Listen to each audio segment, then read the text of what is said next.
হোলির ব্লগটা শেয়ার করতে একটু দেরি হয়ে গেল। তো আগে থেকেই ভেবে রেখেছিলাম আজকে একটা শ্যুট করব। বেসিক্যালি হোলির জন্য কতগুলো ফটোশ্যুট করার ইচ্ছে ছিল, সেই ওয়াইজ জামা কাপড়ও বের করে রেখেছিলাম। তারপর মনে পড়লো আমার দুটো প্রমোশন ভিডিও শ্যুট করা বাকি আছে। তো নায়িকা থেকে পাওয়া দুটো প্রোডাক্টের প্রমোশন ভিডিও শ্যুট করে নিলাম, তারপর রেডি হয়ে নিয়েছি ফটোশ্যুট করার জন্য। ততক্ষণে মার স্নান করে পুজো করা কমপ্লিট হয়ে গেছে। আর এই যে আজকে হোলির জন্য ঠাকুরকেই প্রথম আবিরটা দেওয়া হয়েছে।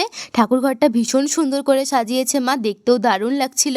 ছুটির কারণে আজকে ঘুম থেকেও একটু দেরি করেই উঠেছিলাম, তারপর রেডি হতে হতে অনেকটা দেরি হয়ে গেছিল। ততক্ষণে প্রচণ্ড রোদ উঠে গেছিলো, তাই বেশি কোনো ফটো ভিডিও তুলতে পারিনি। জাস্ট কয়েকটাই ফটো ভিডিও তুলে নিচে চলে এসেছিলাম, যেগুলো হয়তো অলরেডি তোমরা আমার ইনস্টাগ্রাম অ্যাকাউন্টে দেখে নিয়েছো। দেন সন্ধ্যের দিক করে গেছিলাম বাড়ির পাশের একটা মন্দিরে পুজো দিতে। আচ্ছা, তোমরা হোলি কিভাবে কাটিয়েছো আমাকে একটু কমেন্ট করে জানিও তো। আমি তো আগের বার হোলিতে প্রচুর রং মেখেছিলাম, সাথে প্রচুর মজাও করেছিলাম, কিন্তু এই বছর হোলিতে তেমন একটা মজা হয়নি আর রংটাও মাখা হয়নি। জাস্ট ওই ফটো তোলার জন্য যতটুকু রং মাখার ততটুকুই মেখেছি। ওই দিন গ্রহণ থাকার কারণে কেউ তেমন রং মাখেনি, তাই আমরা পরের দিনে একটুখানি রং মেখেছিলাম, তাও সেইভাবে রং খেলা তো হয়নি। And that's it.